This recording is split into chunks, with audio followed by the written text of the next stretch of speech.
The parable of the sower, also known as the parable of the four soils, is found in Matthew 13, 3-9, Mark 4, 2-9, and Luke 8, 4-8. After presenting this parable to the multitude, Jesus interprets it for his disciples in Matthew 13, 18-23, Mark 4, 13-20, and Luke 8, 11-15. The parable of the sower concerns a sower who scatters seed which falls on four different types of ground. The hard ground, by the wayside, prevents the seed from sprouting at all, and the seed becomes nothing more than bird food.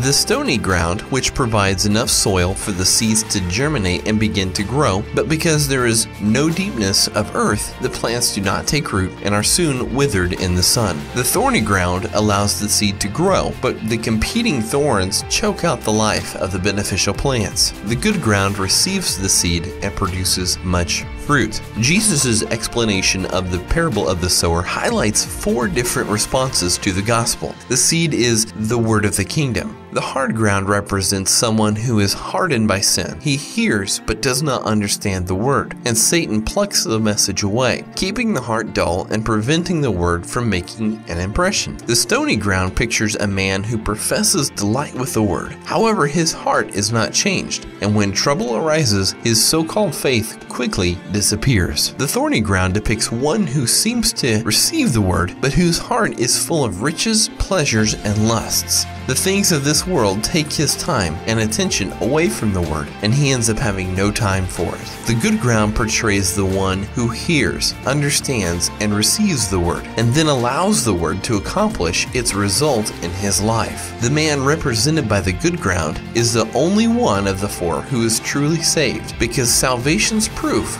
is fruit.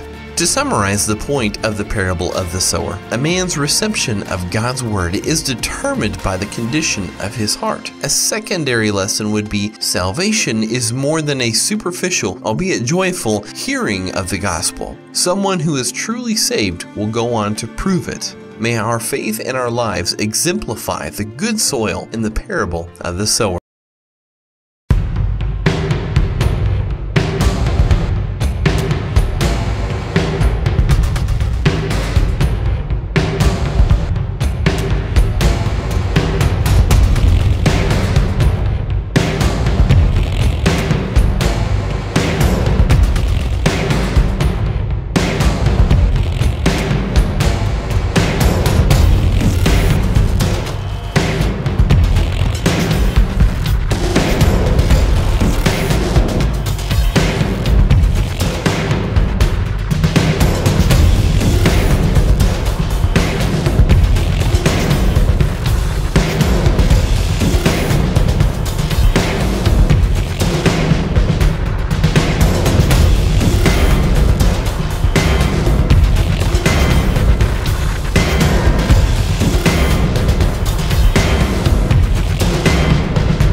Tayo po'y manalangin. Tunay, Panginoon, napakadakila ng iyong pangalan. Sinasamba ka namin, pinupuri ka namin, sapagkat ikaw ang nag-alay ng buhay para sa amin. Wala po kaming nagawang mabuti, ikaw po'y mabuti. Karapat dapat kang tumanggap ng lahat ng pasasalamat. Mula sa aming puso na yung binago, pinupuri ka namin, hindi man namin masaysay ang lahat ng salita o tula na mainam para sa iyo. Pero ang puso namin nagpapasalamat ng taos-puso sa iyong ginawa sa krus ng Kalbaryo. Hayaan niyo po, Panginoon, sa aming mga buhay, masilayan palagi ang iyong kagandahan, ang iyong karingal-ringhal, Panginoon, na ginawa sa aming buhay. Mailathala namin ang iyong kadakilaan. Masambit namin ang wagas na papuri, Panginoon, na nauukol para sa iyo. Anumang merong kami ay mula sa iyo. Kaya tanggapin niyo po ang lahat ng ito bilang pagbibigay at pag-alay sa wagas mo pong ginawa para sa amin. Ang wagas mong pag-ibig na sumaamin, Panginoon. At hayaan niyo po sa pagkakataong ito, Panginoon, pumayapa po kami sa presensya ng pagsamba. Sa pakikinig na iyong salita, tulungan niyo po kami. Bigyan niyo po kami ng tunay na kapayapaan, tunay na kapahingahan, tunay na kalakasan at lakas ng loob, Panginoon, upang harapin ang lahat ng hamon ng buhay sa mundong ito. Salamat po na marami, Panginoon. Pinagtagumpay niyo po kami sapagkat ikaw po ang nagtagumpay una, Panginoon. At isinama niyo po kami sa parada ng tagumpay na ikaw ang gumawa, Panginoon. Wala po kami magawa, Panginoon. Ikaw po ang gumawa ng lahat. Kaya, Panginoon, tanggapin niyo po ang lahat ng ito. At anuman, Panginoon, ang aming marinig sa umagang ito na yung mga salita, dalangin namin matanim ito sa aming mga puso. Hayaan niyo po, Panginoon, lumago ito, Panginoon, upang kunin mo po ang mga bunga. Tanggapin niyo po ang mga bunga na iyong pinagpagalan, pinagpaguran, pinag-alayan para sa amin. Sa iyo namin pinagkakatiwala, hindi pa man namin naririnig.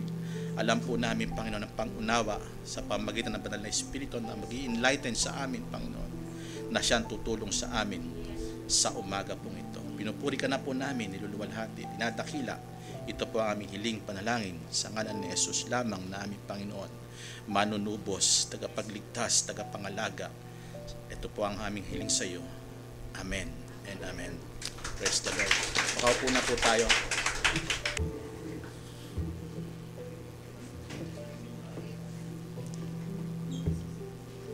Okay, sa magpagpalang umaga po sa atin lahat. At alam ko po na kayo'y, kaya kayo narito, gusto nyo pong mapagpala. At gusto nyo pong magpala. Amin po ba? Sapagkat ang tumanggap ay bibigyan pa. At yung mga saganang ibinigay sa atin ng Panginoon, tatanggapin din na nagkaloob. Amin po ba? Sana ganoon po ang ating karakter para kung ano man na meron tayo galing sa Panginoon, ibalik natin sa Kanya. Amin po ba? So, may layunin ng Panginoon. Bakit sa umagang ito, iba po ang ating aral? Kasi naka-inline po tayo sa tema ng ating pag-aaral sa Ephesians chapter 6. Pero nung aking pinupuntahan na yung ating pag-aaral, parang medyo malabo. Hindi ko alam kung ano kalooban ng Panginoon sa umagang ito. Ganapin niya ang kanyang kalooban. Dinrive po ako ng Panginoon sa aral ng mga hasik sa kanyang pag-hasik. Panginoon, bakit niyo po ako dinala? I asked the Lord. Lord, sabi ko may tema po akong sinusundan.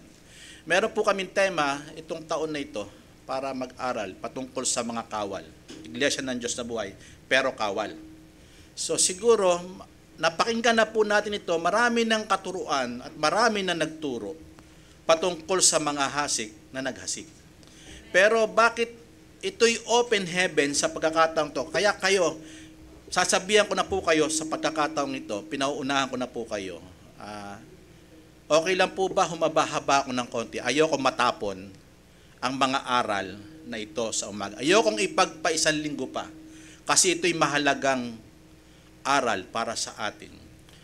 At bigyan niyo po ako ng konting pagtitiis sapagkat ang nagtitiis ay tatanggap ng gantimpala. At I do believe kayo po'y nakahanda na. Nakahanda na po ba kayong maghapon? Parang kumamot yata iba. Joke lang po. Pero sa totoo lang po, mahalaga po ito. At siguro, umpisahan po natin. Meron po tayo dito na kapatid sa harap. Marami pong salamat. Okay. Kasi po, pahiramin sana ako ng anak ko ng tablet eh. Hindi ko naman po alam gamitin yan eh. Alam kong tablet, yung pinisilin tablet eh. Kaya buti na lang, meron po tayo dyan. Kunti, mapipilitan na akong gamitin po yun. Okay, tignan po natin. Ang talinghaga, ang tema po natin sa umagang ito, ang talinghaga ng mga hasik na naghasik. Sabi niyo po, talinghaga ng mga hasik na naghasik. Okay, ulitin po natin na kumbinsido po tayo sa ating tema. Basahin po natin, go! So, ito pong aral na ito, patungkol po ito sa kaharian. Ito'y aral na ating Panginoong Jesucristo at sasabihin ko po sa inyo, kaya bakit siya may talinghaga, yung mga hasik, importante po itong mga hasik at yung nagasik. at yung naihasik. Amen. Bakit kailangan nating intindihin ito? Sapagkat ito'y aral na tatanggap ang tao. Lahat ng tao ay tatanggap ng hasik. At ipapaliwanag sa umagang ito kung ano iyon. Tapit po natin, kasi kinuha po natin Matthew chapter 13, pinakita na po natin yan sa ating video kanina, chapter 13 verse 1 to 23, pero hinati ko lang po yan sa verse 1 to 8, at verse 8 ito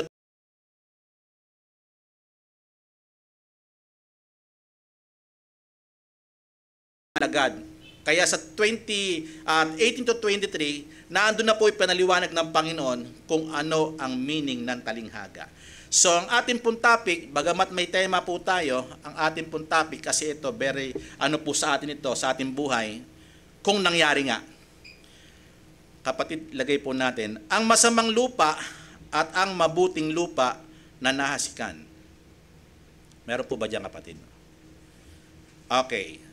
Ito pong context nito, ipinapakita dito, mahalaga po yung naghasik at mahalaga po yung inihasik. At dito po, yung hinasikan, nung naghasik, meron pong masamang lupa. Meron pong mabuting lupa. Na itong itong point na ito, ihahatiin po natin ito, dalawa lang po yan, pero marami po siyang under, para matutunan natin ang aral na ito kung ito tayo. Ito'y self-reflection bilang isang tao, at ito'y self-reflection kung talaga tayo tumanggap ng sagana. Okay, tingnan po natin. Ang masama, siguro bago ko sa anuhin ito, ibigyan ko lang po kayo ng konting si Jesus Christ ay nahulog sa lupa. Ang sabi sa John chapter 12, di ko po nilagay diyan, kapatid, verse 24, maliban na ang butil na trigo ay mahulog sa lupa, mananatili itong nag-iisa. Pero pag ito'y nahulog at namatay, ito'y darami ang bunga. Sino po kaya ang tinutukoy doon? Si Jesus Christ. Siya yung bumaba at siya ay namatay. Kung hindi namatay ang Panginoon, wala siyang magiging bunga na gaya nyo at ako. Amen. Mahalaga po ito kasi dito po tayo kung tayo nga'y mabuting lupa o masamang lupa. So ito'y sinasabi para mabuksan ang ating mind, ang ating kaisipan kung saan tayo nakatayo. At dito pinapakita na ang Panginoon, siya mismo yung nagasik, siya mismo yung itinanim sa atin. Siya mismo, si Jesus Christ. Lahat ng tao makakarinig at nakapakinig ng salita ng Panginoon. Ang lahat ng tao alam na may namatay sa krus ng Kalbaryo. Alam na lahat ng tao na may nag-alay para tubusin ang kasalanan ng tao. Amen. Tingnan po natin, puntahan po natin yung una, dalawa lang naman po ito, ang masamang lupa at ang mabuting lupa. Okay, ang masamang lupa, ano po ang ibig sabihin ng masamang lupa? Ito po kasi yung condition ng tao na hinasikan. May condition ng tao na mabuti at meron din masama na nakapaghasik ang Panginoon sa kanya. So mahalaga po ito, ang sinasabi na masama, ito po'y impurity. Ito po yung polluted. Sabi niyo po, polluted. Di ba may mga soil na polluted, hindi mo po pwedeng taniman? Kahit taniman mo, sige, subukan natin, taniman natin. Pero ang mangyayari dito, hindi magbubunga. Bakit? Contaminated po yung lugar na tinaniman. Amin po ba? Ito po yung sinasabing masamang lupa. Ito po yung impurity. Yung walang kakayahan. Yung walang, kumbaga sa isang salita, imposible na merong makuhaan sa kanya ng mabuti at maganda. Isinasalarawan dito sa una na pinapakita na napakahirap magbunga kung nagtanim ka dito. Amen. Tingnan po natin. Ayon po sa una, sa verse 4, tatalon lang po tayo sa ating pag-aaral. Ayon po sa verse 4 ng Matthew chapter 13, meron pong itinanim saan? Sa daan. May nahasik saan? Yung binhi nahulog daw po sa tabi ng daan. Appropriate po ba yon? Okay po ba magtanim sa tabi ng daan? Pero bakit tataniman? Mahalaga po yan kasi ang point na yan ay dahil masama yan. Kaya nga ang point natin yung sa masama. At sabi niya rito, nahulog ang ilang binhi sa tabi ng daan at dumating ang mga ibon at kinain nila. Naku po, ang bigat. Ang hirap.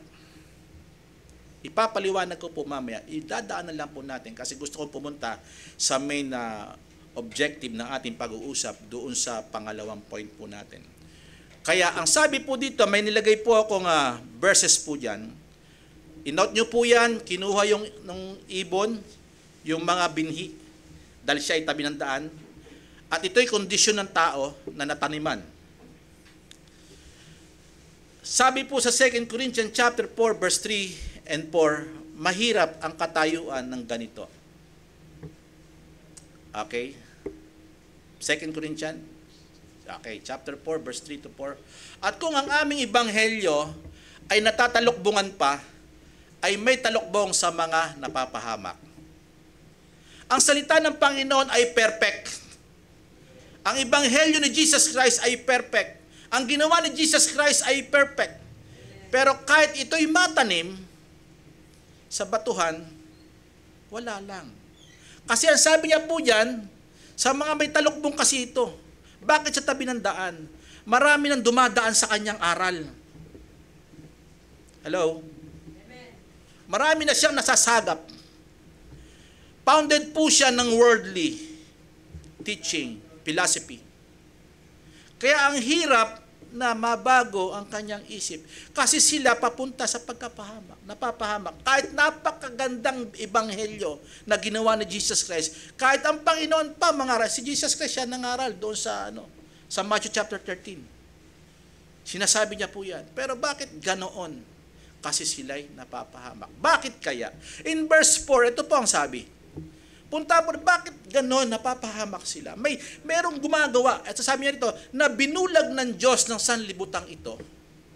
Alin? Ang pag-iisip ng mga hindi nagsisampalataya, take note yung hindi nagsisampalataya, na babanggitin ko mamaya, na yan po ay regalo.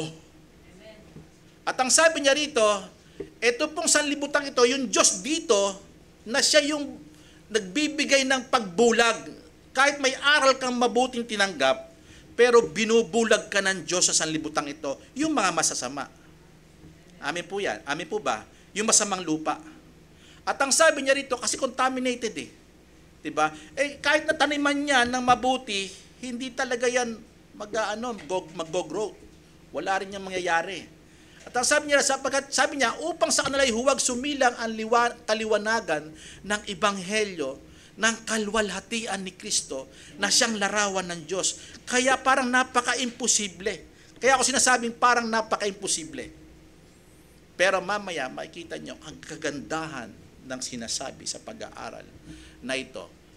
Una, ito'y natanim sa daan at dahil malaki ang kanya problema, mayroong talagang gumagalaw at kumikilos para agawin, di ba? Take note, di ba? Kinuha, inaagaw, inahasik, di ba? Sa tabi ng daan ng ibon, di ba? O, tignan po natin. In verse 14 sa ating context, ibalik po natin sa chapter 13, 14 to 15 to 16 na ito'y pinapaliwanag na ng ating Panginoon.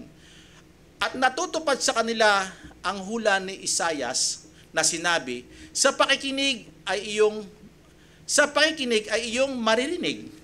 At sa anumang paraan ay hindi nyo mapag-unawa, mahirap. Po pwedeng ang tao makinig pero walang knowledge, walang understanding. Ang knowledge kasi comes from the scripture. Ngayon, pag hindi mo naintindihan, nonsense. Hello? Pag ang aral ng Panginoon hindi mo naintindihan, may problema. Kaya importante magkaroon tayo ng liwanag sa aral ng Panginoon ng pagliliwanag ng banal na Espiritu.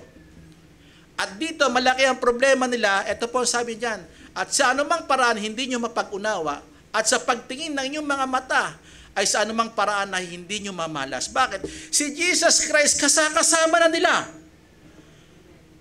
Ang tunay na Word of God ang tunay na tagapagligtas kasama nila. Pero bakit nakikita nila ang kamangha-manghang ginagawa ni Jesus Christ? Nakikita nila nagpapagaling, nagpapakain. Pero kahit anong gawin na maganda ng Panginoon, bakit sila'y nabulag? Kasi may Diyos na sanlibutan ito. Amen. Para hindi sumilang ang ebanghelyo ng kaliwanagan ni Kristo. May problema. Sabi po sa 15, sapagkat kumapal ang puso ng bayang ito. Ano yun? Sa tabi ng daan, marami na rin napapainggan, dami salin-salin lain na aral. May nilagay na aral sa kanila, nila ginagawa, nakikinig sa sabi-sabi. Mahirap na makarinig ang kanilang mga tenga at kanilang ipinikit ang kanilang mga mata. Baka sila'y makakita ng kanilang mga mata at makarinig ang kanilang mga taenga at makaunawa ang kanilang puso at muling magbalik loob at sila'y aking pagalingin. Alam niyo kung bakit? Pag ang tao nating sa mundo, madadaya. Subukan mong pumikit, damhin mo, may mararamdaman ka. Yung hindi mo nakikita ay magpapakita sa'yo. I-sense mo sa iyong may Diyos ba? Pumikit ka. Kasi pag may nakikita ka, ang daming aagaw ng atensyon. Amen. Kaya pag tayo natatangay ng mundong ito, matatangay talaga tayo pag nakita natin. May problema. Verse 19 po. Talunan po natin. Kung ang sino man ay nakikinig sa salita ng kaharian at ito'y hindi niya napag-unawa, understanding, ay pinaroroonan ng masama at inaagaw ang nahasik. Paliwanag na po yan. At sa kanyang puso at yaong nahasik sa tabi ng daan, siya na po yon sa verse 4. Ngayon, puntahan po natin yung pangalawa, bibilisan ko po. Natanim sa batuhan. Problema sa masamang lupa, kasi pag mabato, ang hirap. Meron nakalagay po dyan, no? Ang hirap, may konting lupa, pero hindi magtatagal. Ano po sabi po dyan sa verse 5 to 6? Ano po sabi po dyan? At i-connect po natin dyan sa paliwanag ng verse 20 to 21. At ang mga iba'y nangahulog sa batuhan at do'y walang sapat na lupa at pagdakay sumibol sapagkat hindi malalim ang lupa, verse 6. At pagsikat ng araw ay nangainitan. Sabi niyo po nainitan. May pressure. Ang init, pressure po yan sa mismong seed. Ang salita ng Panginoon mainam pero merong pressure. Sabi niya po yan, at dahil sa walang ugat ay natuyo. Pag na-pressure ng gusto, matutuyo. At sabi niya po dito, sa verse 20 to 21, kapatid, tingnan po natin. Yan na po yung paliwanag. At ang nasik sa mga batuhan ay yaong nakinig ng salita. At pagdakay, tinanggap ito ng buong galak. Wow, magalak naman eh. Nakakita na po kayo ng Kristiyano, ng tao na nakapagtanggap. Galak na galak yan. Minsan nagkukwento pa po yan sa pamilya. Pero baka pang lang yun, pang samantala. Kasi bakit? Hindi magpapatuloy yan. Kasi bakit? Nung nainitan, na-paid na. Paid away na. Yung seed, wala na. Ang mahalagang seed dito, yung aral, sinasabi ng Bible, aral ang seed. Si Jesus Christ ang aral, tunay na aral. Iyon po pwedeng matabunan bakit natanim sa batuhan. Ang significance ng batuhan ay matigas na puso. Kaya contaminated yan, ang kahit gaanong aral pa, kahit si Jesus Christ pa, panahon yan, si Jesus Christ pa nagturo, bato talaga sila. Kaya nga Panginoon, gusto niyang gawin, operahin yan. Sabi sa Ezekiel, di po ba? Amin po ba? At sabi po dyan sa verse 21, gayon may wala siyang ugat sa kanyang sarili. Sabi niyo po, sa kanyang sarili. Ibig sabihin, ang taong ito o yung salita ng Panginoon, hindi niya kayang mag-penetrate sa bato. Hello? Yung ugat na lumalim. Amin po ba? Kahit yan ay good seed pa yan. Yung tinuro dito, good seed. Ang Panginoon ay good seed. Pero kahit gaano pa kaganda, kahit ang sinasabi natin sa salita ng Panginoon makapangyarihan, yes. Pero hirap mag-penetrate. Kaya pagdating ng kapighatian, pag-uusig, dahil sa salita, nakatanggap din ng salita, huwag ka na mag-church, huwag ka na mag-Bible, Bible ka pa.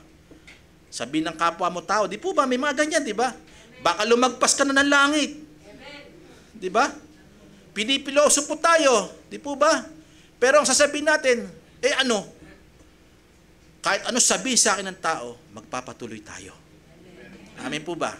Kasi bakit? Good. Pero ito, talagang matitisod siya. Sabi niya dyan, matitisod. At sabi po dito, pinapakita na dito, mahina siyang nilalang. Sabi po, may nilagay po ako dito. Okay.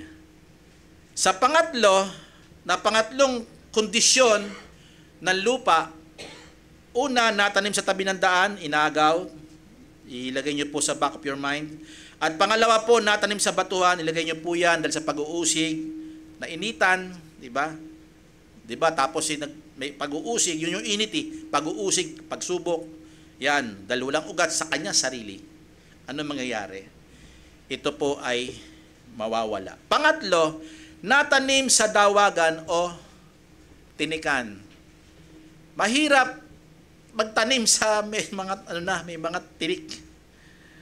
Ano kaya mangyayari pag nagtanim tayo sa tinikan? Di ba, pag nagtatanim ka, tatanggalin mo lahat ng dumi. Kinocultivate mo, inaayos mo, di po ba?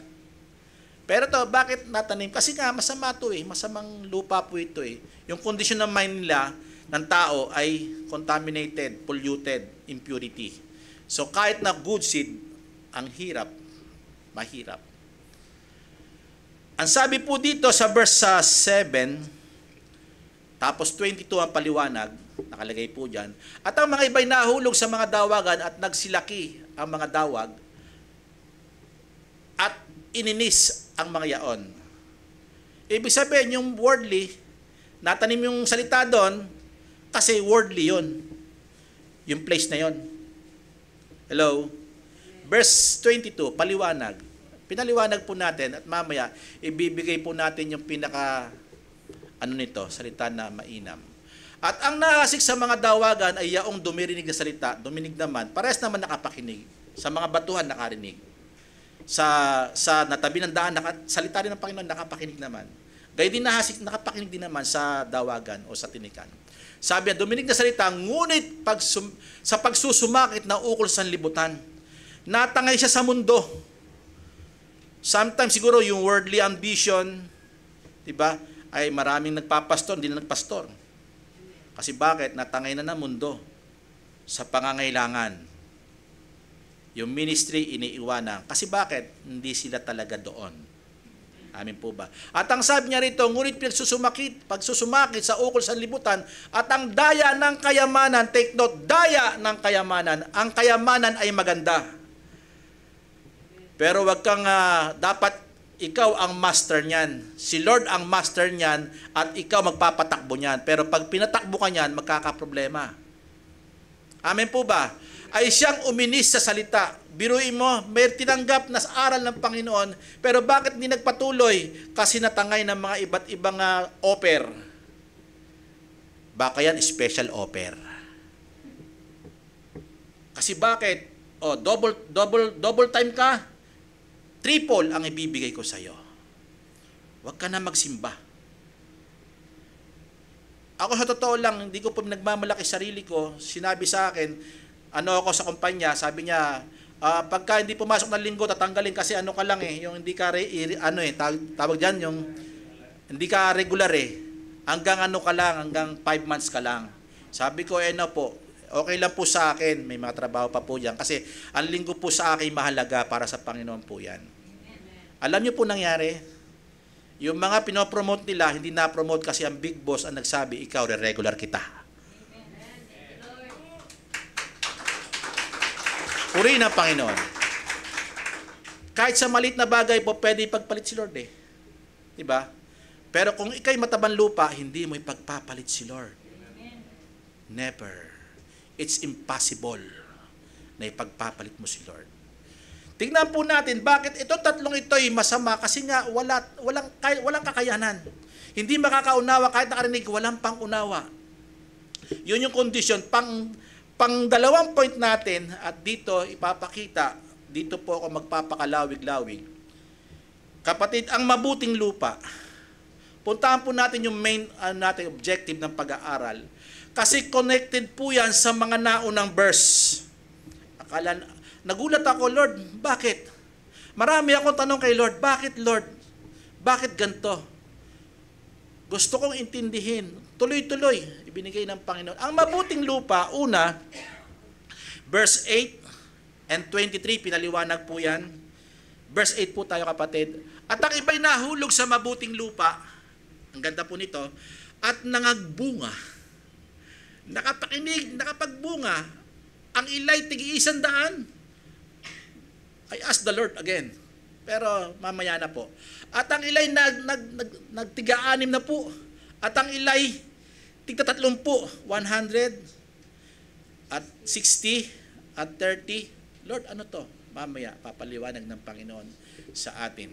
Ang sabi niya po nito, ang nahulog sa lupa, ang iba daw ay nahulog saan? Sa mabuting lupa. Ano kaya ang condition nito? Bakit siya ay ganito? Verse 23, tingnan po natin, kapatid. Ang nasik sa mabuting lupa ay siyang dumirinig. Sabi niyo po, dumirinig. At nakaunawa ng salita. Nakaintindihan ng salita. Hindi personal understanding ito. Ito divine understanding na mula sa Diyos. Makinig kayo, mahalaga po ito. Gusto ko buksan nyo ang inyong isip at tenga ngayon sa umagang ito. Kung nag-seek-in po yan, purihin nyo ang Panginoon. At ang sabi po dito, nakaunawa ng salita, yung aral si Jesus Christ, kahit pangaral lang, personal na buhay yun sa kanila.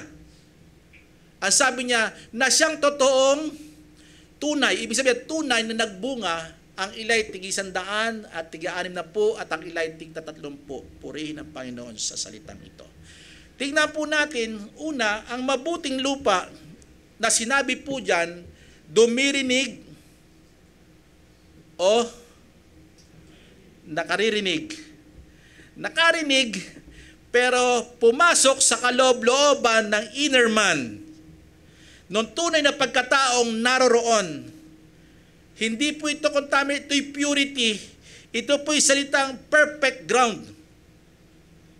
Yung tinaniman ng Panginoon ay yung perfect ground. Bakit kaya perfect ground? Siguro may mga tanong tayo, bakit ano yan, good ground o perfectong ground para taniman? Di ba tayo pag naghahanap tayo ng tataniman, yung matabang lupa, maganda, di ba? Para hindi masayang yung ating effort. Di po ba? Sino ang gumagawa? Yung nagtatanim. At yung hiyahasik niya.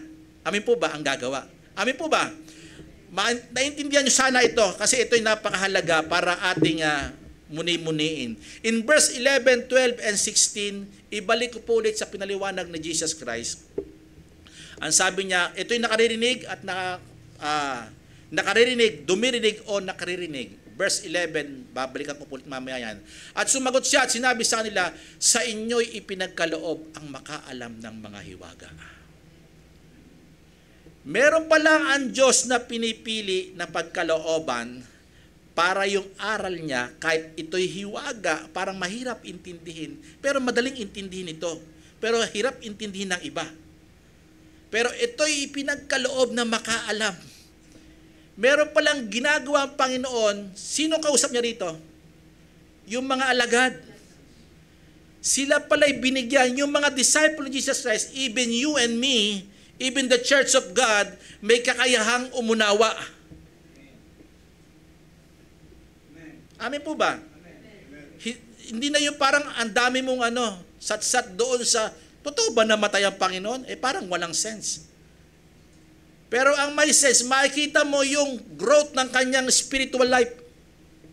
Amen. Mahalaga po ito. Sabi niya, sa karya ng langit, dapat hindi ipinagkaloob sa kanila. Yung mga nasa batuhan. Yung mga nahadaan. Hindi ibinigay doon. At yung mga nahadawag. In verse 12, tingnan po natin, sapagkat sino man mayroon bibigyan. Yung meron na, dadagdagan pa. Yung ginawa ng Panginoon matabang lupa, lalo niya pang dadagdagan. Lalo niya pang pasasaganain. Hallelujah.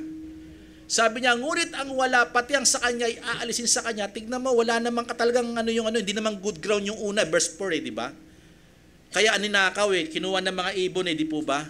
Kaya ang bawat message na ating inaaral dito, even sila pastor, even sila deacon, even kung sino man ang mga teacher natin sa pangaral sa ng Panginoon, pag hindi nyo naintindihan, ang hirap. Walang kalaguan po yun. Pero pag naintindihan mo, may epekto po yun, parang dunamis. Parang pasabog po yun, explosive, na hindi mo mamamalayan. Parang hindi ka mapigilan sa paggawa sa kaharian. Kaya na, amen. Ang sabi po dito, dahil sila ay pinagkalooban. Verse 16, tingnan po natin, mahalaga po ito, datapat mapalad ang inyong mga mata. Very specific ang Panginoon, mapalad ang inyong mga mata, mga alagad. Yung mga pinili ko, tinawag ko para sa aking kaharian. Kaya mapalad ang church kung tayo yon, ikaw yon, ako yon, mapalad tayo. Bakit? Bakit mapalad? Nakakakita ang ating mga mata. Amen. Alam natin, nasisilayan lagi natin ang work ni Lord. Ang ginagawa ng Diyos sa buhay natin. Even tayo meron kinakatagpo na trials, persecution. Maganda ang mata. Bukas nakatuon sa Panginoon. Amin po ba? Dahil nakatuon ang Panginoon sa atin. At ang sabi niya po dyan, at ang iyong mga tenga ay nakaririnig. Hindi ko po nailagay dyan, pero Proverbs, may sinabi po sa Proverbs, sabi niya, ang nakakakitang mata at nakakarinig na tenga, ang Diyos ang gumawa. Kaya sa sarili natin, hindi natin kayang gawin. Kung gagawin tayong good ground ng Lord, napakabutit, napakapalad natin. Amen. Kasi man is totally depraved. Lagi sinasabi ni pastor ng mga tumatayo dito. Kaya mapalad kayo, sabi ng Panginoon, mapalad tayong iglesia ng Diyos na buhay, nakakarinig tayo, nakakakita tayo. Kahit may pagsubok tayo, nakikita pa rin natin ang pagkilos ng Panginoon. Amin po ba? Tingnan po natin, mahalaga po ito, dumirinig o nakaririnig. Pangalawa, parehas naman duminig, di po ba? Pangalawa, sila hindi nakaunawa. Pangalawa, nakaunawa ng salita. Mahalaga po itong pagkaunawa kasi si pastor, naalala ko, nagturo dati, si Lydia, naalala si Lydia? Sa Acts. Binuksan ng Panginoon ng kanyang isip ng pagkaunawa. Kaya tumanggap siya sa ebanghelyong inaral ni Apostle Paul. Amin po ba? Ang importante, pag naibigay sa iyo ang regalong ito, wow, ikaw na pinakamapalad na tao. Kainggit-inggit ang taong pinagkalooban nito. Nakaunawa ng salita. Verse 23c, ito'y paliwanag na rin. Ang naasik sa mabuting lupa ay siyang dumirinig o nakaririnig. At sabi niya rito, at nakakaunawa ng salita. Ibig sabihin, dumating humantong doon sa kanyang soul ang pagkaunawa. Bakit ma-enlighten po doon? Nababanggitin natin ngayon. Tanong natin, bakit? Bakit kaya? Bakit kaya sila naging mabuting lupa? Bakit kaya yung kondisyon ng iba, ng tatlo ay mahirap? Pero ba't ito maayos? Bakit kaya? Yung mabuting lupa o good ground o ito po yung sinasabi, parehas naman sila nakarinig. Bakit kaya? Kasi ang pinakasikreto po dito, makinig kayo mabuti, ang sikreto bakit siya tinawag na good ground, una, tatlo lang po ang nilagay ko po dito pero marami pa po sana. Una, dahil sila ipinanganak sa Espiritu. Alam niyo po ang soul na merong Holy Spirit, ano po mangyayari? Kahit tinaniman mo yan ng good, lalo tinaniman mo ng good dyan, lalong lalakas. Kailangan may spirit doon na pure. yung Holy Spirit para tanggapin yung aral ng Panginoon. Pero kung tatanggap lamang yung mga nauna na contaminated, wala. Kaya uunahan ng Panginoon dapat ang tao na bigyan ng kanyang espiritu para maging good ground muna. Para pag naghasik ang Panginoon, siguradong tatanggapin. Ito'y mananatili, magkakaroon ng perseverance. Amen po ba? Tuloy po natin. Una, ito'y ipinanganak sa Espiritu. Bakit siya tinatawag na good ground? In Titus chapter 3 verse 5, bibilisan ko po kasi may mas gusto akong puntahan. Babasahin ko, sana intindihin nyo. At hindi dahil sa mga gawa ng katuwiran na ginawa na sa ating sarili, kundi ayon sa kanyang kaawaan ay kanyang iniligtas tayo. May ginawa ang Diyos. Iniligtas tayo sa pamamagitan ng paghuhugas ng muling kapanganakan ng pagbabago ng Espiritu Santo. Kasi ang tao, ang spirit niya ay patay. Hello? Ang tao, walang kakayahan. Kaya ang ginawa ng Panginoon, hinugasan. Ang nagugas ay yung espiritu. Yung dati natin espiritong patay, nagkaroon ng buhay. Amin po ba? Basa ulit tayo, Romans 8:14-16. Ang sabi po dyan, sapagkat ang lahat ng mga pinapatnubayan ng Espiritu ng Diyos ay sila'y mga anak ng Diyos. Kailangan ipanganak. Kailangan ma-born again. Kaya para magiging good soil. Good ground. At sabi po sa verse 15 and 16, sabi niya, sapagkat di nyo muling tinanggap ang espiritu ng pagkaalipin sa ikatatakot, dapat tinanggap nyo ang espiritu ng pagtungkop, na dahil dito sumisigaw tayong Aba, Ama. Verse 16. Ang espiritu rin na nagpapatotoo kasama ng ating espiritu. Ano yon? Yung enlightened, nabuksan na. Yung Espiritu ng Panginoon kasi naroroon na, kaya yung pangangaral nagkaroon ng liwanag. Lumakas na lumakas. At sabi niya rito na tayo mga anak ng Diyos, alam natin na tinig ng Panginoon yung bawat pangangaral. Kasi bakit? Yung Ama ang nagsasabi sa pamamagitan ng Panginoon sa Kristo na kanyang sinugo para sa atin. Kaya maliwanag ito sa atin. In John chapter 3 verse 6-7, ito po ang sabi, ang ipinanganak sa laman ay laman nga. At ang ipinanganak sa espiritu ay espiritu nga. Pag pinanganak tayo sa espiritu, alam niyo po ba ang aral ng Panginoon na espiritu? Sino ang dapat tumanggap? Yung may espiritu. Kung wala kang espiritu, kahit anong pangangaral, hindi mo kayang tanggapin ito ng buhay na buhay. Pwede may kagalakan onti, pero susunod na araw, wala na. Magtatampo na. Minsan, pag nagtampo pa, wala na talagang pakialam. Di po ba? Kasi bakit? Walang espiritu yung tumanggap. Pero pag tayo ay may espiritu, tatanggap tayo ng espiritu rin. Ang nabubuhay sa espiritu ay nabubuhay sa aral ng espiritu, espiritual. Tingnan po natin verse 7. Sabi niya po dito, huwag kang magtaka sa akin sinasabi, sabi ni Jesus Christ kay Nicodemo. Si Nicodemo ay napakagaling sa aral ng Bible. May salita pero siya ay parang bato. Hindi niya alam, hindi niya maunawaan. Kailangan ipanganak ka para makita mo ang kaharian ng langit. Hindi niya maintindihan tagapangaral sa Israel. Kaya sabi, huwag kang magtaka sa akin sinasabi, kinakailangan ngang kayo'y ipanganak na muli. Kailangan ng tao ma-born again. Para lahat ng sasabihin sa ating salita ng Panginoon o yung salita ng Panginoon na pinapangaral sa atin, tanggapin nating may kasaganaan. Amen po ba? Pag walang espiritu, walang kasaganaan. Kaya pagdating ng problema, pagdating ng init, wala na. Pagdating ng mapandayang mundo, wala na. Amen po ba? At ang sabi niya po dito, una, pinanganak sa espiritu, nilagay ko po. Pangalawa, kailangan natin ipanganak sa pananampalataya. Sabi niya po, ipanganak sa pananampalataya. Kailangan pala natin ipanganak sa pananampalataya. Paano kung ipapangaral sa atin walang pananampalataya? Paano mo tatanggapin? Combine po yan. Ang Holy Spirit, nagbibigay yan ng tunay na faith sa atin. Sino tinuturo niya? Si Jesus Christ. Uunahan tayo ng Holy Spirit muna para yung pangangaral patungkol kay Jesus Christ ay faith. Yun yung tumubo sa atin. Yun yung maghari sa atin. Kay Jesus Christ, si Jesus Christ ang foundation. Ang faith natin ay mula sa Panginoon din. At siya rin ang pagmumula nito at siya rin ang katapusan nito. The author and the finisher of our faith. Amen po ba? Ang sabi po sa John 1:12 and 13, kapatid, pasuyo po ako, datapot ang lahat na sa kanya nagsitanggap, pinagkalooban niya ng isang karapatang maging mga anak ng Diyos.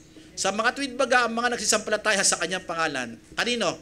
Kay Jesus Christ. Binigyan ng karapatang maging anak ng Diyos. Bakit? Para sumampalataya. Yung pagsampalataya, ito yung katunayang ipinanganak tayo. Ipinanganak tayo doon sa kaharian. Para yung aral, tanggapin natin may kasaganaan. Tanggapin natin perpekto. Kasi pag ang tatanggap ay contaminated, wala. Kaya kailangan may bago muna doon sa loob. May paglilinis muna. Para yung faith na tatanggapin niya si Jesus Christ, ayan, si Jesus Christ, eto na po yung connected. Kasi si Jesus Christ, ang pundasyon ng pananampalataya. Kanino? Sa pananampalataya sa kanyang pangalan, sa ating Panginoon Jesus. Verse 13. Na mga ipinanganak na hindi sa dugo ni kalooban ng laman, ni kalooban ng tao, kundi ng Diyos. Ang Diyos ang nagpapanganak sa atin. Nung pananampalataya naglalagay sa atin. Sinasabi niya yan kasi sa Israel. Marami nagsasabi, ako'y lahi ni Abraham. Totoo lang, ito yung linya namin. Lahi kami ni Huda. Wow. Hindi doon sa laman at dugo ang pagiging anak ng Diyos. Ang pagiging anak ng Diyos ay sa kalooban ng Diyos.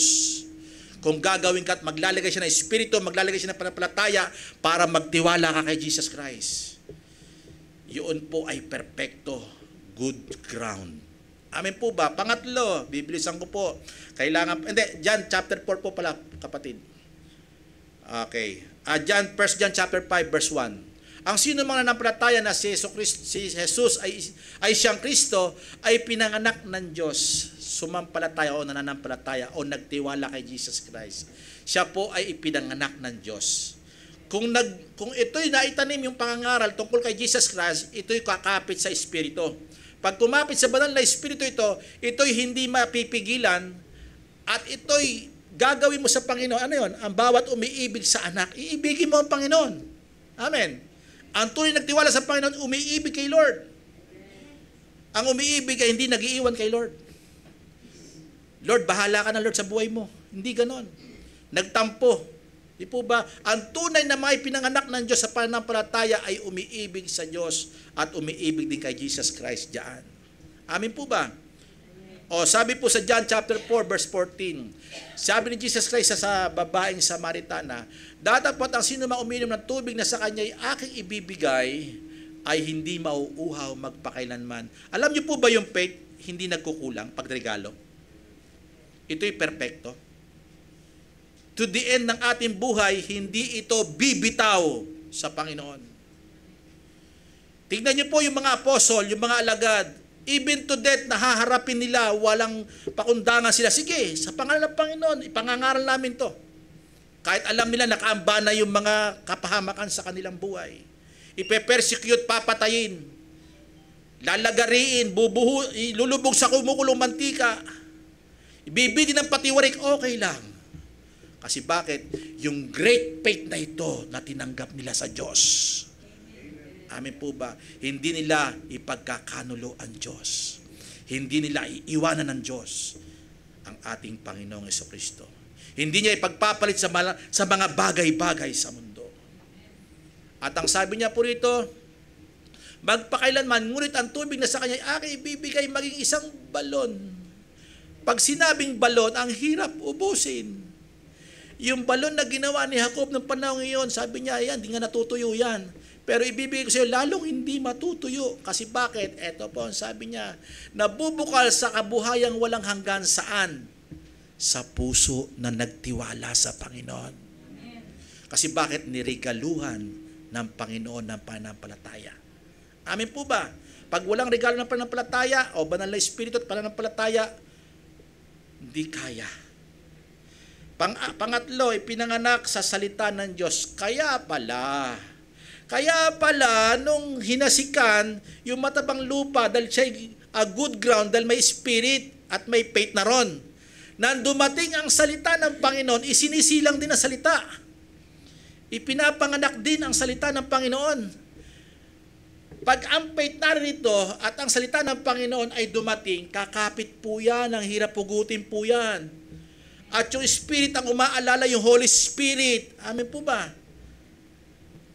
Ito ang kagandahan, bakit sinabing good ground. Ang sabi po nito, 1 Peter 1:23, ipinapanganak po ito.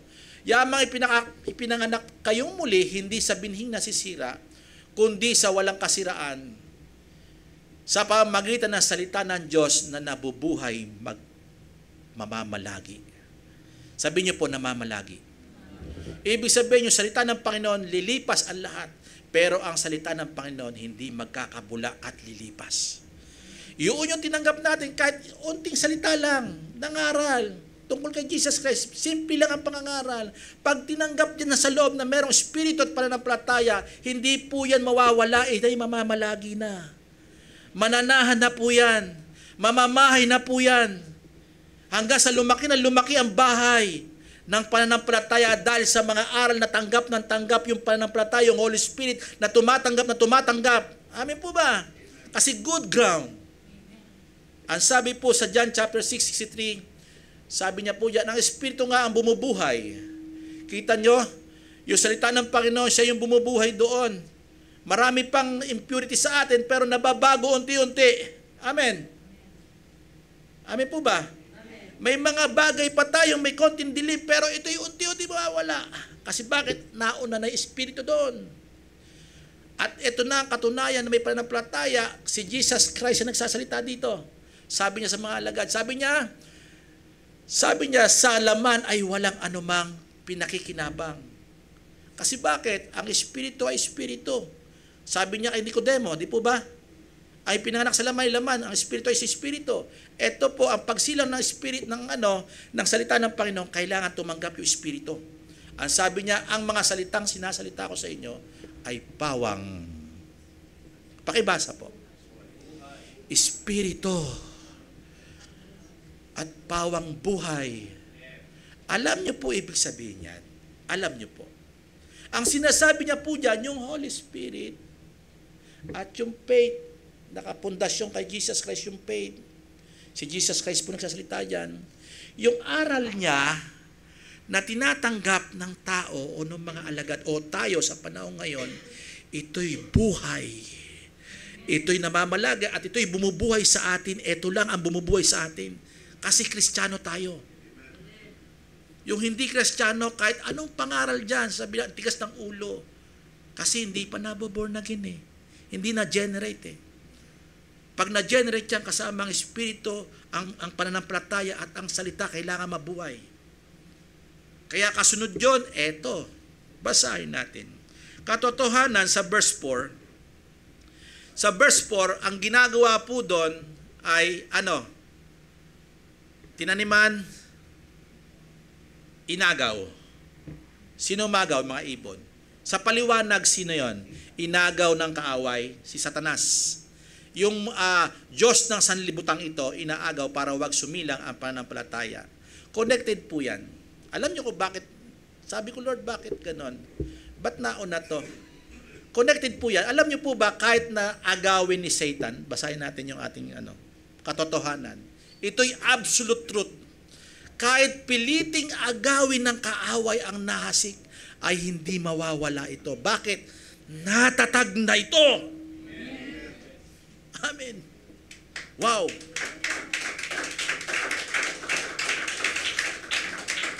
Hindi tayo madadaya ng dyablo. Yung may espiritu niya, yung may pananampalatayang isinilang, at yung may salita ng Panginoon, alam na natin at may pagkaunawa tayo kung mali yung aral o tunay. Hindi ito kayang agawin ni Satanas.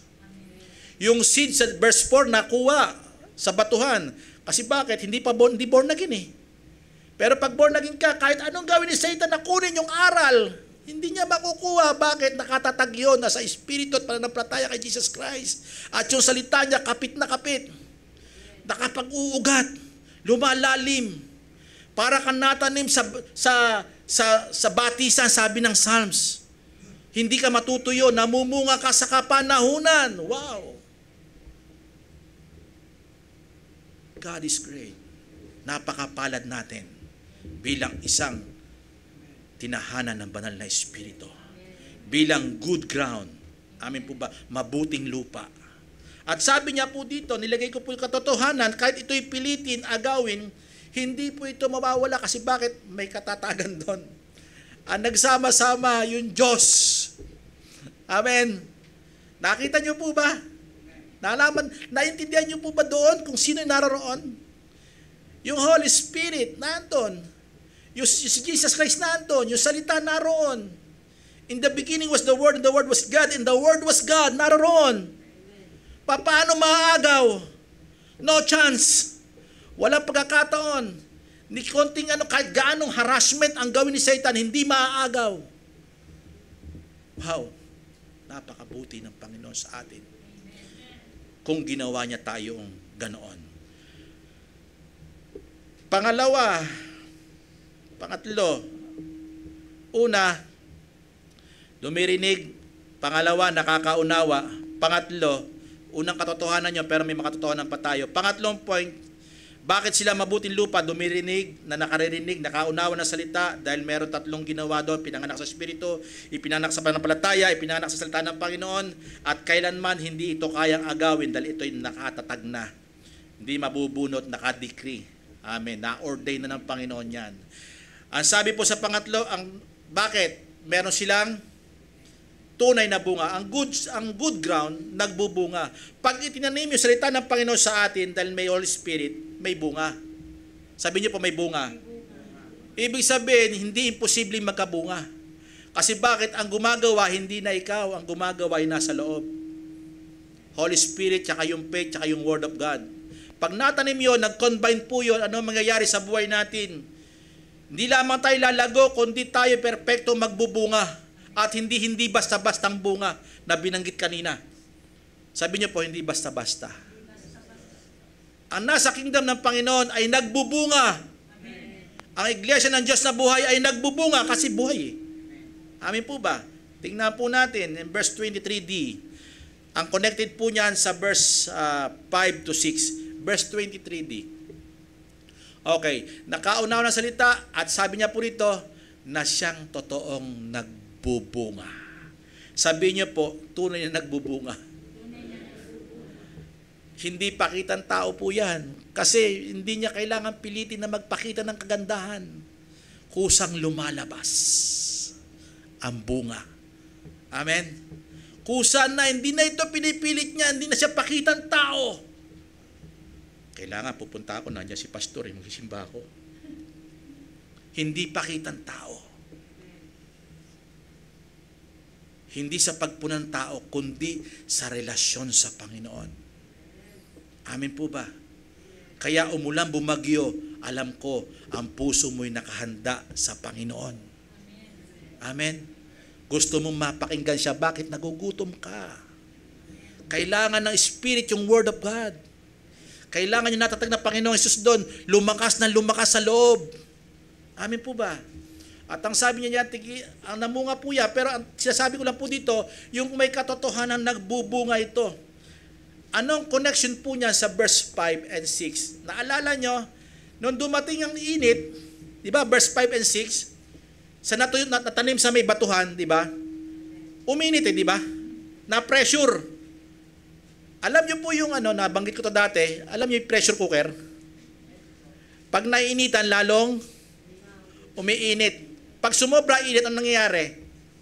Sumisingaw. Di po ba, nagsesenyas po siya. Ano ibig sabihin nun? Lutong-luto na yung nasa loob. Hello? Wasak na yun. Amen po ba? Alam niyo po ba, dahil tayo, nung sa batuang iyo, ibig sabihin, wasak yung inilagay. Kasi wala kaya, na-pressure po siya ng alin? Pagsubok. Nakaranas na po ba kayo na subukin na parang hindi karaniwan? Ano ba ito nangyayari sa akin? Parang may tanong, di ba? Hello. May pagsubok na, nadagdagan pa, nagpatong-patong pa. Tapos sasabihin pa sa'yo, kasi born again ka kasi, tigilan mo na yan. Di ba? Lalo ka na pressure, di po ba? Pa-Bible ka pa kasi, imbis na dito ka na sumama sa akin ang ganda rito ng hanap buhay Di ba? Pressure. Amen. Pinakukuluan, yung init ng araw, at yun ay nabunot. Dahil bakit? Nalanta, natunaw, na-pressure po siya. Connected po ito. Bakit ito? Panginoon, bakit? Sabi ko, Lord, bakit, Panginoon? Maliwanag na sinasabi dito na salita ng Panginoon, kahit nape-pressure tayo sa pagsubok. Kahit good ground ka, may pressure din naman tayo, di po ba? Kahit good ground tayo, may pressure tayo. Di po ba? May pagsubok tayo. Sila may pagsubok yung mga masasamang lupa. Pero tayo rin meron. Mas mahirap pa nga sa atin eh. Di ba? Mga Kristiyano, di po ba? Mas mahirap pa nga eh. Pero alam nyo po ba ang good news? Dahil merong katatagan po doon, ano po nangyayari? In 1 Peter, verse 12 to 14, mga minamahal, huwag kayong mga taka tungkol sa mahigpit na pagsubok sa inyo na dumarating sa inyo upang kayo'y subukin at waring ang nangyari sa inyo ay hindi karaniwang bagay. Bisa nainggit pa tayo, bakit ba ako dumanas ito kung kailan ako naging Kristiyano? Di ba? May narinig tayong ganun, di ba? Pero ako, hindi ako nag-question ng ganun. Hindi ako nag-question kailanman. Kahit kailan, hindi ako nag-question. Nung inano ko lang, sinabi ko sa Panginoon, Panginoon, tinawag niyo po ba talaga ako? Umupo ako sa isang lugar, dahil ikikwento ko lang, umupo ako sa isang lugar, sa tulay. Sabi ko, Lord, kulang ako. Pero tinawag mo po ako, di ba? Alam ko po, tinawag niyo po ako, pero may question ako. Habang nagmumuni-muni ako, kasi parang taghirap kami noon eh. Panahon na yun, nasa crossing na po ako noon. Naglilingkod na po ako ng pastor. Umupo ako doon. Pag upo ko doon, pamilya ko may mga pangailangan. Alam niyo, maya-maya, may dumating sa akin. Ang ayos naman na suot ko. Wow, ang ganda naman na suot ko eh. Parang may tanong lang ako sa Panginoon eh. Ba't doon ako napunta sa upuan na yon, sa waiting shade? Anong nangyari? Pag upo ko, maya-maya, nanalangin ako. Maya-maya, may dumaan na na nagtitinda ng bilao. Sabi niya, Sir, sa'yo po ito. Sabi ko, hindi po ako nagugutom. Hindi, sa'yo po yan. Sandali, di po ako nagugutom. Pinadala pa na ng Panginoon. Pero alam ng Panginoon, gutom ako. Kasi nagtatanong na ako sa sarili ko eh. Panginoon, nagugutom na yung pamilya ko. Naglilingkod ako sa iyo, Panginoon. Panginoon, kulang kami. Sinabi ko dati pa yon. Pero ngayon, salamat sa Panginoon. Biyaya ng Panginoon. Alam nyo, napaluha ako. Tinanggap ko yun.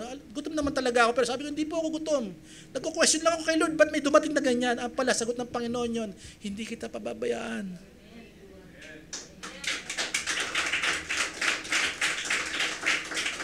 Sabi ko, Lord, napapahiya ako sa iyo. Sabi ko, napapahiya ako.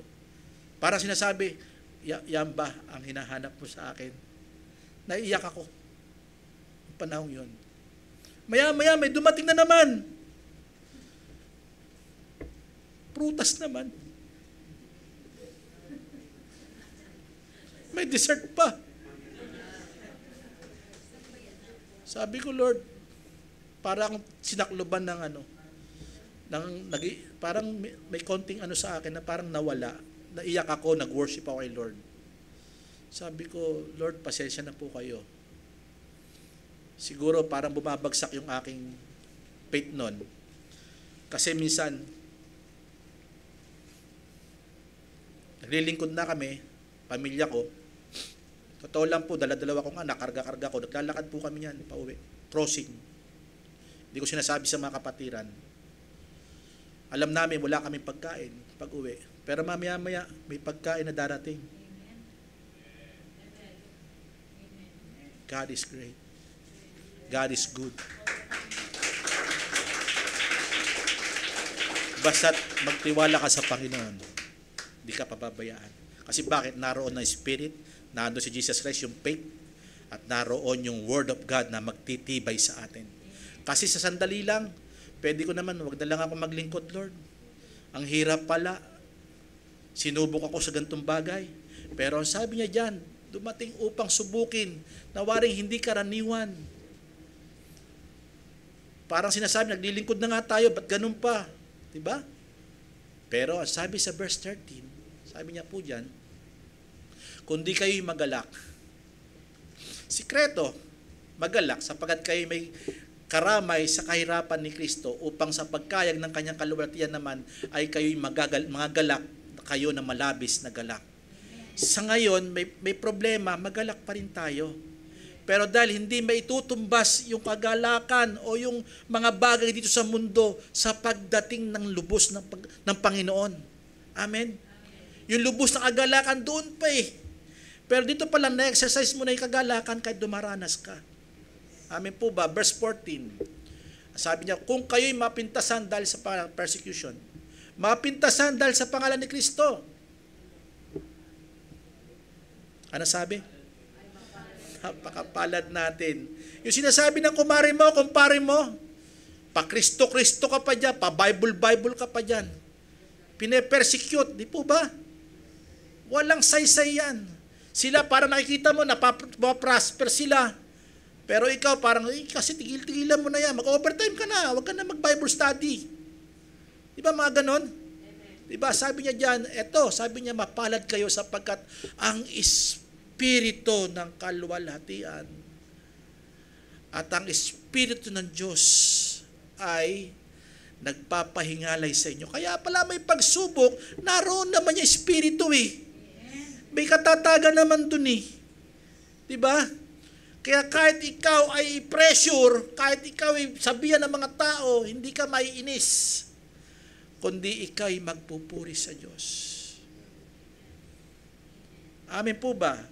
At sabi po sa 1 Peter 1, 5 and 6, mahaba-haba na po ako, hanggang mamaya pa po tayo, nasa ano pa lang pala tayo, kakalahati pa lang Nasa kapangyarihan ng Diyos ay iniingatan sa pamamagitan ng pananampalataya. Yung faith sa Panginoon, nagpapakita po ito ng pananampalataya ang nag-iingat sa atin. Espiritu ng Diyos at ang pananampalataya nag-iingat sa ating mga mananampalataya para iligtas tayo sa lahat. Iligtas at upang, sabi niya, nahanda upang ihayag sa muling panahon. Na-exercise tayo na mga ganitong sitwasyon. Verse 6. At ito'y iyong totoong ikinagagalak. Alam niyo po ba bakit ang mga Kristiyano nagagalak kahit sinusubok? Dahil may faith na nakatanim doon, isinilang doon, may spirit na nakatanim doon, kahit may salitang nakatanim doon, kahit anong pagsubok, magre-remain lang yung pagsubok, malalampasan mo. Kahit mag-remain yan, hindi titigil ang mga pagsubok sa buhay ng tao eh. Hello? Hanggat nabubuhay tayo, may pagsubok eh. Yung mga hindi mananampalataya at mananampalataya, parehas dadanas. Ang kagandahan sa atin, laging nagtatagumpay at nagagalak. Amen po ba? Nagagalak na lubha. Umaapaw ang kagalakan kahit may pagsubok. Di po ba? Si pastor, ang bigat ng mga pagsubok na nila, pastora. Pero bakit nananatili? Kasi isinilang sa tatlong bagay. Amen po ba? At sabi niya rito, sa bulit-muling pagsabit na ito, iyong totoong ikinagagalak. Bagamat ngayon, sa sandaling panahon, kung kailangan ay pinalulumbay kayo manulit-muling pagsubok. Kaya pala, na may pagsubok, kalooban ng Panginoon yan. Huwag niyong takbuhan, huwag niyong takasan. Ipagpasalamat mo sa Panginoon. At ikagalak natin yan. Kasi parte tayo ng tunay na Kristo na nasa atin. Ang sabi po sa James 1, 2 and 5, ito po yung secret joy.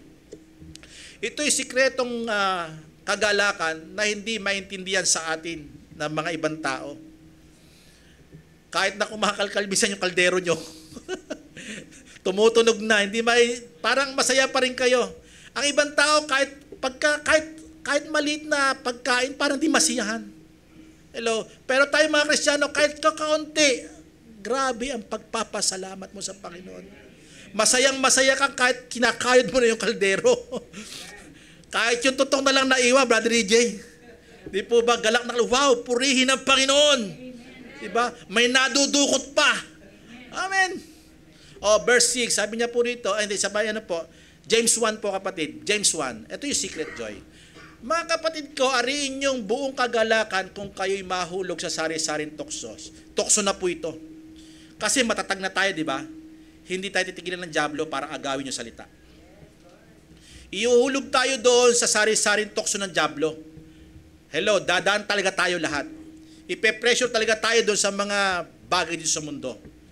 Para mawala talaga tayo sa kaharian. Hindi tayo maging epektibo. Amen po ba? Ang sabi niya po diyan, verse 3. Yamang nalaman ng pagsubok na iyong pananampalataya ay gumagawa ng pagtitiis. Kaya pala may pagsubok, una, may kagalakan. Kaya pag may pagsubok ka, ito'y magkakaroon ng pagtitiis. Amen po ba? Maganda po ito. Pakinggan niyo po verse 4. At inyong pabayaan, may grace po yun. Hayaan niyo siya yung pagsubok. Hayaan natin na ang pagtitiis ay magkaroon ng sakdal na gawa. Praise the Lord. Kaya pala tayo, kainggit-inggit, napakapalad natin, nagagalak tayo kahit may pagsubok para magkaroon ng pagtitiis. At ang pagtitiis na yan, pag na-improve po yan, anong ginagawa niyan? Karakter niya, magiging perfect ang work, ang trabaho, ang outcome ng ating mga decision. Hello? Hindi pag nagka-problema ka kung kanina tumatakbo. Kasi ayaw mong mapunta doon sa problemang iyon. Gusto mong lutasin. Pero pag sinabi niya, pinapabayaan. Alam niyo po ba yung pagsubok, kahit dumaan sa mga Kristiyano po yan, dahil naka-back up yung Holy Spirit, si Jesus Christ na may pananampalataya, at yung Word of God, ano pa mangyayari? May joy po doon at magtitiis po yun. At pag nagtiis po yun, ano po mangyayari? Magiging sakdal ang gawa. Magiging perfecto yung kanyang desisyon sa buhay.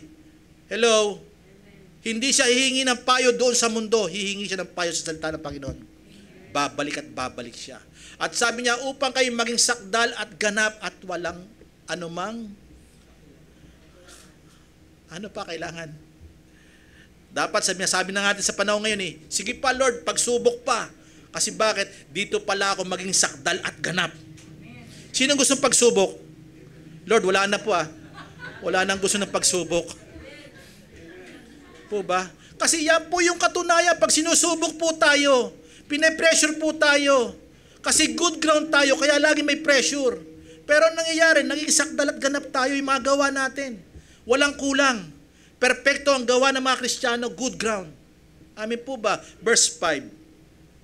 Ang sabi niya dito, ngunit kung nagkulang ang kanurungan ng sino man sa inyo, minsan ganun tayo, di ba, nagkukulang. Kailangan ito gawin natin.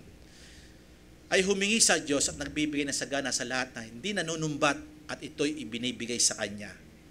Sa isang salita, ibinibigay ng sagana. Yung meron ay bibigyan pa. Yung wala, kahit yung konti, aalisin sa Kanya. Pero tayo, meron na, dadagdagan pa. Bakit? Good ground. Amin po ba? Katotohanan, pangalawang katotohanan dyan sa under na nagbubunga, kapatid, kahit na sa material o financial na pagsubok,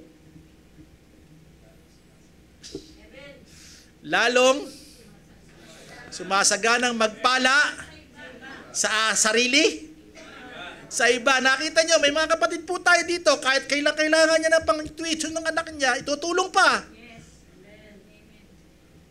Kahit na nagtawag si Deacon Mau na kailangan natin bumili ng ganire. Kahit wala kang pambigay, sige, mangangako ka kasi pipilitin mo magbigay. Wala ka na, sino pinakamasagana? Yung nagbibigay. Amen? Kahit wala nagbibigay. Hello? Kasi bakit? Meron Ano meron? Sa loob. May nakatatag. Saan? Sa kingdom yan Kailangan ko tumulong. Hindi ko nauunahin yung pang-load ko. Hindi ko nauunahin yung aking panggandang suot.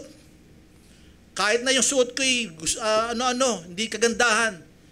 Ipapalit ko yon para lang sa Panginoon. Amin po ba? Tingnan po natin bakit sinabi ko po yan. Kasi sa verse 7, ito po. Ang iba na may nahulog sa dawagan at nagsilaki sa dawag at ito'y ininis. Alam niyo po ba, pag Kristiyano tayo, good ground tayo, alam niyo po mangyayari, kahit yan yung kayamanan na yan dumating sa atin, hindi po yan parang sumpa. Hello? Yung mga blessing, lalong nagpapala. Amin po ba? Kasi ang context niya sa verse 22, pinapakita dyan na doon ay parang dahil sa care ng mundo, kaya siya ay natatangay. Di po ba? Natatangay. Pero yung mga Kristiyano, yung good ground, hindi matatangay ng mundo. Pag-aralan po natin. Ang sabi po sa Proverbs 10:22, nabanggit ito ni Deacon kagabi. Deacon, nabanggit niyo po ito. The blessing of the Lord is make it rich, and He added no sorrow in it. Pag ang pagpapala ng Panginoon sa kanya nang galing, ito'y lubos na nagpapayaman. Amen. Pero pagka yung kayamanan ng mundo, hindi nakapagpapayaman. Nakapagbibigay ng kapanglawan, pero sa paggaling sa Panginoon, ito'y nagpapayaman.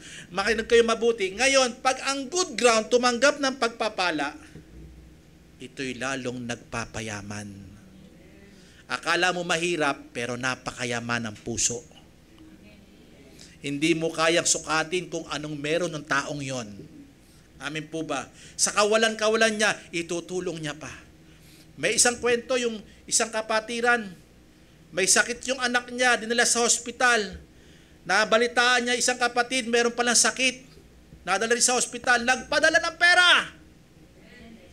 Nagbigay ng 5,000 para pampacheck up. Amen.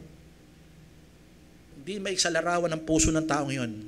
Siya nga nangangailangan, nagpadala pa. Hindi niya alam kung magkano gagastusin niya sa pag-check up ng anak niya. Pero hindi sa tabi niya yon. Kasi may nangangailangan din.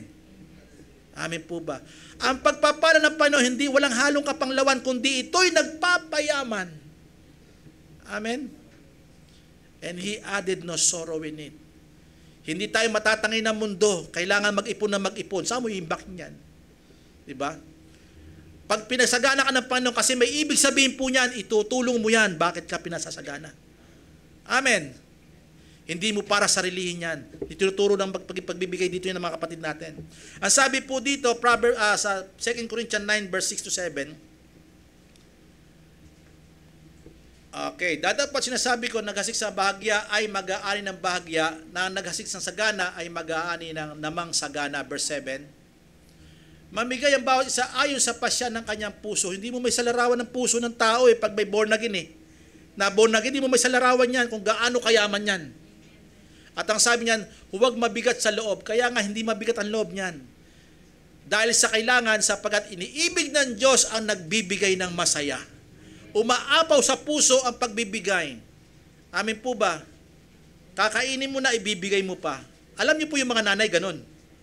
Yung mga tatay ganon. Kahit kakainin nila, ibibigay nila sa anak. Ganoon yung katayuan ng good ground. Amen? Amen po ba?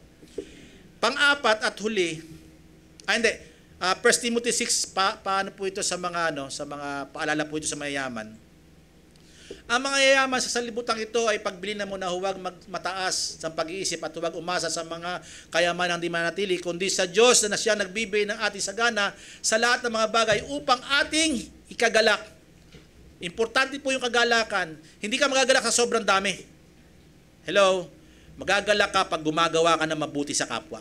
Verse 18, sabi niya po dyan, at sila nagsigawa ng mabuti, magsigawa ng mabuti, na siya'y magsiyaman sa mabuting gawa at sila'y magiging handa sa pamimigay, maibigin sa pamamahagi. Ibig sabihin niya, pinapakita rito, laging handa at laging maibiging mamahagi. Laging open.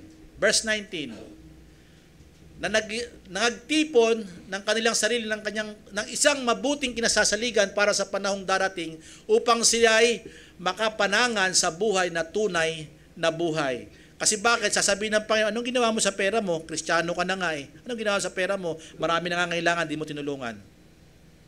Po ba? Amin po ba? Parang pakapanangan ka dyan, baka simbatan ka pa doon sa taas ng Panginoon. Kaya kailangan ipaglingkod natin ito. Amin po ba? Now, panghuli, pang-apat, dahil binibiyaan ng abilidad na mamunga. Sa verse 23, ipinapakita, verse 8 and 23, ito'y biyayang ibinigay ng Diyos sa atin, yung abilidad para mamunga. Kasi pag hindi ka good ground, walang biyaya. Para yung abilidad, wala.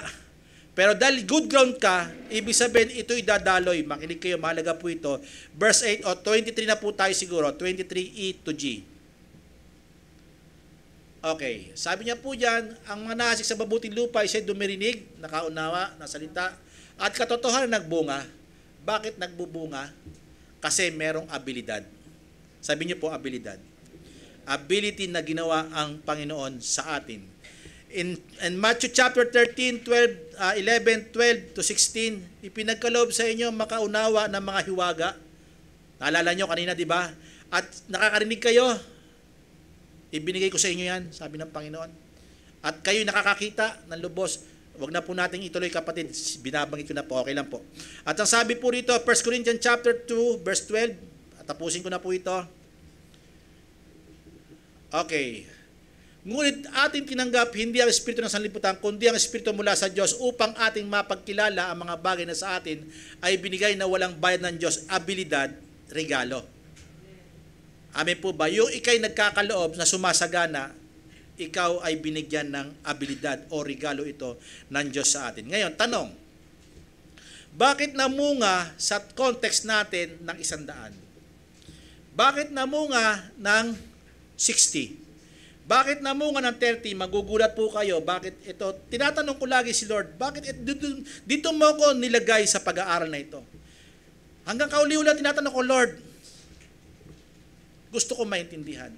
Ang dami ko ng pagbabasa rito, pero ngayon lang ako nabuksan at mabubuksan po tayo. Bakit 100? Ito po ay nagpapatunay na ang tunay na merong espiritu at may pananampalataya kay Jesus Christ at may salita ng Panginoon, 100% may bunga. 100% perpekto magbubunga. Kahit matagal, kahit na mabagal, o kahit na ilang taon pa yan, parang mahirap makita ng bunga, pero 100% magbubunga yan. Hello? Yan po yung katunayan. Ngayon, tanong po natin, bakit 60%? Lord, bakit 60%? Ang 60% ay galing sa saan? 100%. Sigurado ka nagbunga, di ba? Panginoon, bakit ganon? Galing sa 100%, bakit 60% na lang? Ang context ito, bakit sinasabi ito sa atin, ang pangaral na ito, ito'y ibinibigay mo na sa Panginoon. Yung 100% nabawasan mo na ng 40%. Ano ibig sabihin doon? Ibinibigay mo na yung karangalan sa Panginoon. Hello? Yung perfecto mong bunga na ibinigay ng Panginoon sa atin, yung good works na ibinigay ng Panginoon sa atin, even sa ministry, even sa good works sa ibang tao, even sa pamilya natin, ginagawa natin, na ibibigay mo na ang karangalan sa Panginoon. Yung bunga. Now, why 30%? 30% ay pinapakita na tumataas na ang antas ng iyong pananampalataya. Lalo ka na nagiging mababa.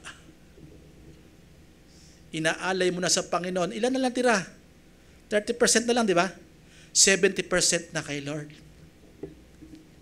Tumataas na yung paghanga mo sa Diyos. Tumataas na yung pagbibigay mo ng karangalan sa Panginoon. Amin po ba? Literally sa buhay po natin yan. Pag may na-accomplish tayo, ano ginagawa natin? Lord, purihin ka. Pasalamatan ka. Walang matira sa akin. Now, ibinigay po ito ng Panginoon para ipakita kung ano tayo. Now, nilagay ko po dito, 0% tumanggap. Totoo naman talaga eh. Saan tayo galing? 0%. Hello?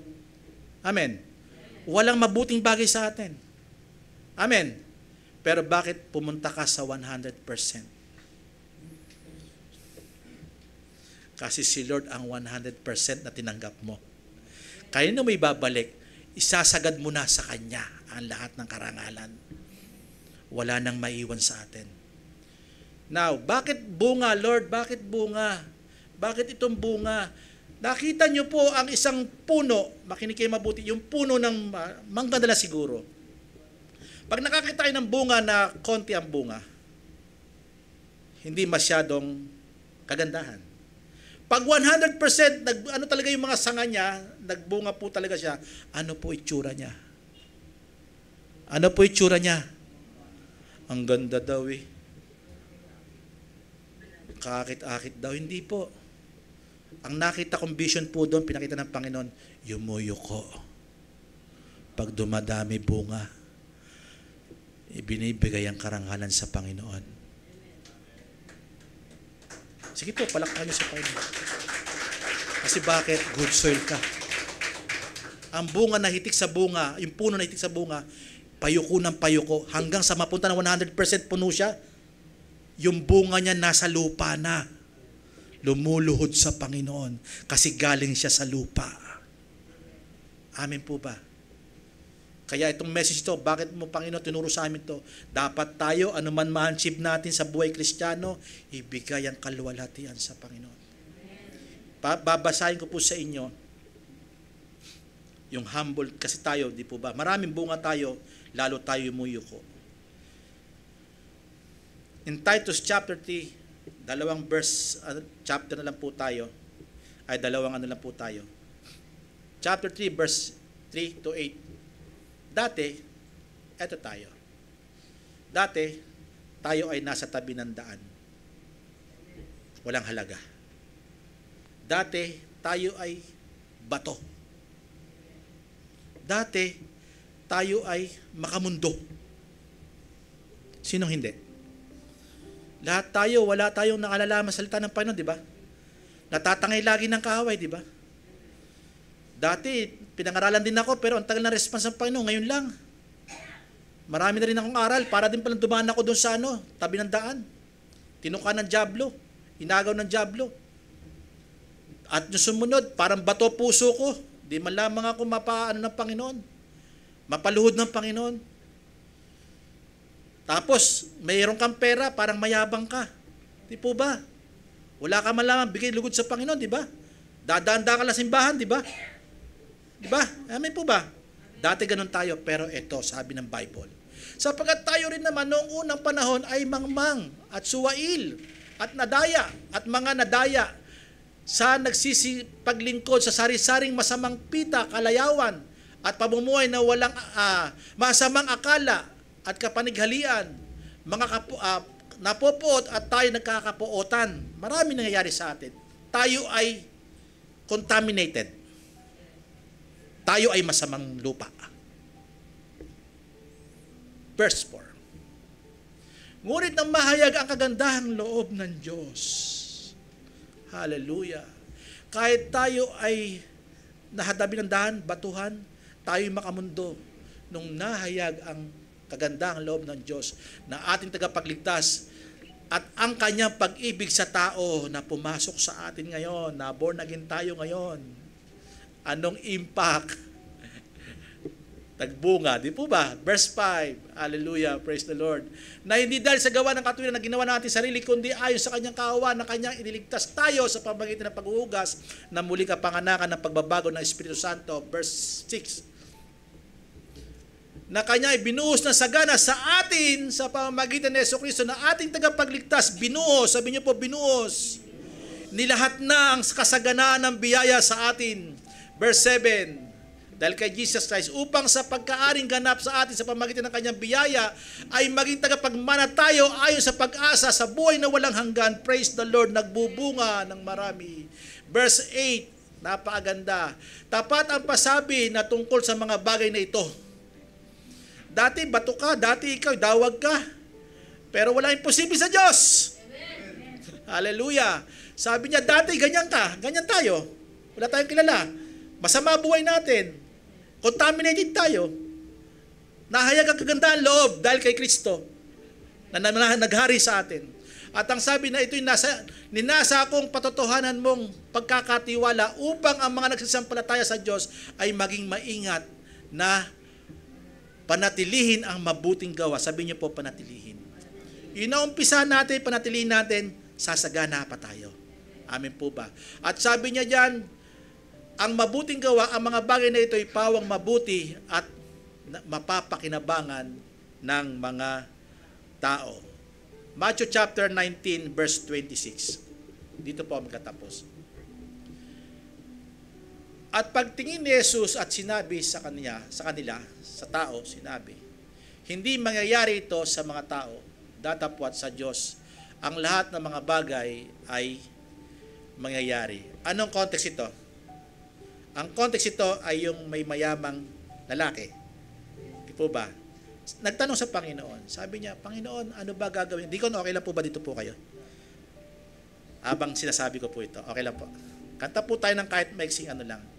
Sabi ng mayaman na ito, na binatang mayaman, sabi niya, paano ba ako magkakamit ng buhay sa kaharian ng langit? Sundin mo ibaga ang utos, sabi ng Panginoon. Pero nagawa ko na lahat yan. Sabi niya, isang bagay na lang, sabi niya, ipagbenta mo ang iyong ari-arian at ipamigay, sumunod ka sa akin, magkakamit ka ng buhay. Ang mayaman, nalungkot, tumalikod, kasi may mamanahin pa siya, pastor. Diba? May mamanahin pa yung kayamanan sa kanyang mga magulang. Kaya, ikipamimigay ko to, di naubos na. Wala na ako ikabubuhay. Ang sabi ni Jesus Christ, sinundan niya yon, humarap siya sa maraming tao. Dahil tumalikod na yung lalaking mayaman eh. Napakahirap sa isang mayaman ang mapabilang sa kaharian ng langit. Mabuti pa ang kamelyong pumasok sa butas ng karayom kaysa taong mayaman na pagharian. Ang tanong ng mga Panginoon, tanong namin, bakit sino po maliligtas? Patay na kami. Yung mayaman nga, magaling ang gumawa ng mabuti yan eh. Patay na kami. Ang sabi ng Panginoon, ito, tumingin ang Panginoon sa kanila. Sa inyo, imposible. Pero sa Diyos, walang imposible. Kahit na bato yan, kahit na dawag yan, kahit walang halaga yan, kahit naka-junk shop na yan, kahit putik yan, gagawang ko ng paraan yan. Hallelujah. Praise the Lord. Umawit tayo po'y tumayo. Siguro, panahon nito, para yung bunga na meron tayo, ihandog nyo sa Panginoon. Accomplishment, minsan tumitingin tayo sa accomplishment. Pero yung accomplishment bang yan, sinasabi nyo ba, purihin ka, Panginoon? Dapat ganon. Matagal na tayong Kristiyano, maybe bago pa lang. Pero alam ko, ang inumpisang bagay sa atin ng Panginoon ay Kanyang tatapusin. Amen. Minsan, failure ang buhay natin, huwag kang mag-alala. Nagkakamali tayo, huwag kang mag-alala. Hindi patapos ang Panginoon. Kung yung hindi magandang ground nga napabuti ng Panginoon, yan pa kaya maliit na bagay na problema mo para maging marumi sa'yo. May isang tao, sabi niya, nagkasala ako, Brad. Bakit? Nakainom ako. Nawala na ba pagiging anak ng Diyos sa'yo? Nawala ba? Kung ikaw ay pinanahan ng Banal na Espiritu, nagkakamali ka. Nagkakaproblema ka. Pero yung pagiging anak ba ng Diyos, nawala sa mga Kristiyano, sa mga anak niya, kahit nagkasala. Hindi nawawala ang relasyon. Pag ang Diyos ang nagsimula sa iyo, magkamali ka man, magkulang ka man, anak pa rin tayo ng Diyos. Mabuting binhi pa rin yung nasa atin. Amen. Awitin po natin yung nasa labi ko, kapatid, yung let there be glory and honor and power and praises. Let there be glory and honor and praises. Ibigay nyo sa Panginoon. Glory and honor to Jesus. Glory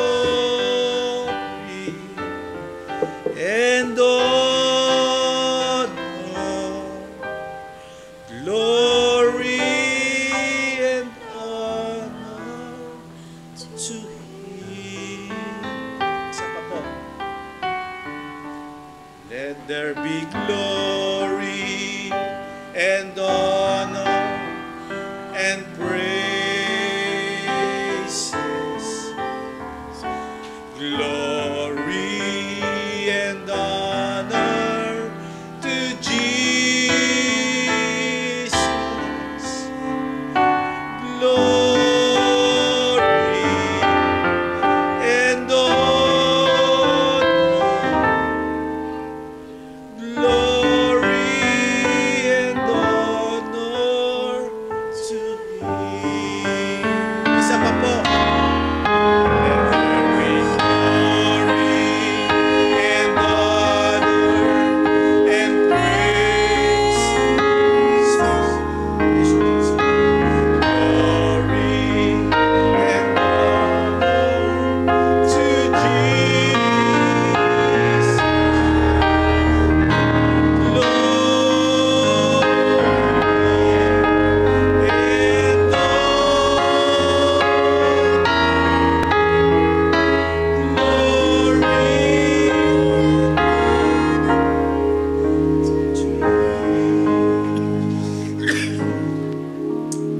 Pinupuri ka namin, Panginoon. Sinasamba ka namin. Lahat ng sa amin ay sa iyo. Ibinabalik namin sa iyo ang karangalan, papuri, pagdakila. Tanggapin mo po ito, Panginoong Hesus. Hari ng mga hari, Panginoon ng Panginoon. Amen and amen. Palakpakan natin ang Panginoon. Malakas. Praise the Lord. Glory to you, Jesus.